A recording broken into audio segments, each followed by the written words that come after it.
Good morning, students. We are reading the chapter from the Diary of Anne Frank. Today we will complete this chapter. अब तक हमने क्या पढ़ा?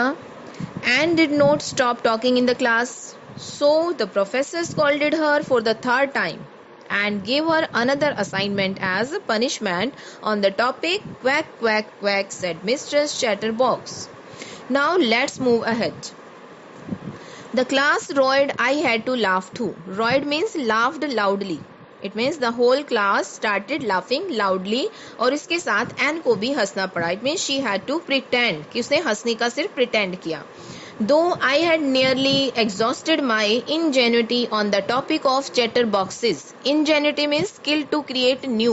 कुछ नया क्रिएट करने की जो उसकी स्किल थी on the topic of chatterbox, कि अब वो सोच रही है कि चैटरबॉक्स के टॉपिक्स पर वह इतना कुछ लिख चुकी है. इट मीन्स अब उसे क्या है उसके पास, मतलब बहुत ज़्यादा एग्जॉस्ट हो चुकी है. It means after writing twice on the similar topic, कि अब उसके पास लिखने के लिए कुछ नहीं बचा है. But it was time to come up with something else, something original. It means she had already written enough about the topic, so she must write something new. तो वो कुछ original लिखना चाहती थी, कुछ new लिखना चाहती थी. My friend Sani, who's good at poetry, offered to help me write the essay from beginning to end in verse. Her friend Sani was good at writing poetry, so San suggested her write the essay in the form of poetry. I jumped for joy. सुनकर वो खुशी से उछल पड़ती है. Mr. Keesing was trying to play a joke on me with his ridiculous subjects. Ridiculous means funny subject. But I'd make sure the joke was on him. It means she wanted to give an effective reply. I finished my poem and it was beautiful. And finished the essay in verse with the help of her friend Sani. कि अब उसने इस topic को complete किया किसकी help से? सैनी की help से, और इन वर्स उसने एक पोइट्री की फॉर्म में ऐसे लिखा. It was about a mother duck and father swan with 3 baby ducklings who were beaten to death by the father because they quacked too much. अब जो उसने ऐसे लिखा था वो एक स्टोरी थी किसकी? मदर डक और फादर स्वैन की. पोइट्री फॉर्म में लिखी गई थी, और जिसमें क्या था कि फादर क्या करता है, अपने 3 डकलिंग्स को खा जाता है क्योंकि वो बहुत ज़्यादा क्वैक क्वैक करते हैं. The father bit his 3 ducklings to death because they quacked too much. So clearly the father swan was Mr. Keesing and the ducklings were the poor children in his class. So this story proves that an intelligent child could invent such deep thoughts. अब उसकी poem पढ़ने के बाद mister Keesing का क्या reaction होता है? Luckily mister Keesing took the joke the right way. It means mister Keesing जो है उसकी पोएम को पॉजिटिवली लेते हैं और उसे पढ़कर हंसने लगते हैं, मतलब राइट वे में लेना.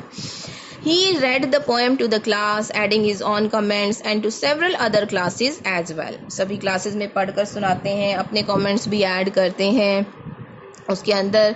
So he read the poem to several classes by adding on comments.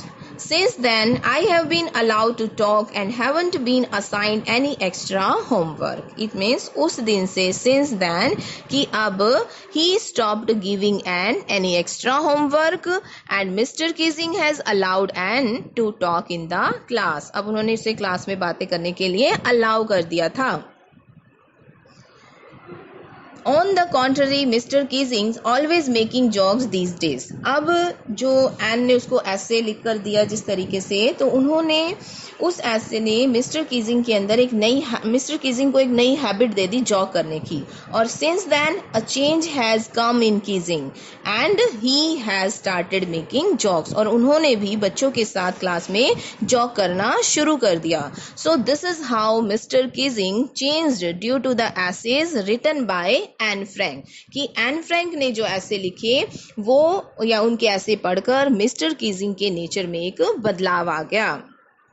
So N was successful, और उन्होंने अपनी इंटेलिजेंसी के साथ और अपने लॉजिकल आर्ग्यूमेंट के साथ अपनी टॉकेटिव हैबिट को जस्टिफाई कर लिया. Yours Anne. और इसी के साथ ही एन की डायरी एंट्री कंप्लीट होती है। So this extract describes the honest expressions of a young teenager. Okay, we have completed this chapter. I hope you understand very well. Thank you. Happy holidays.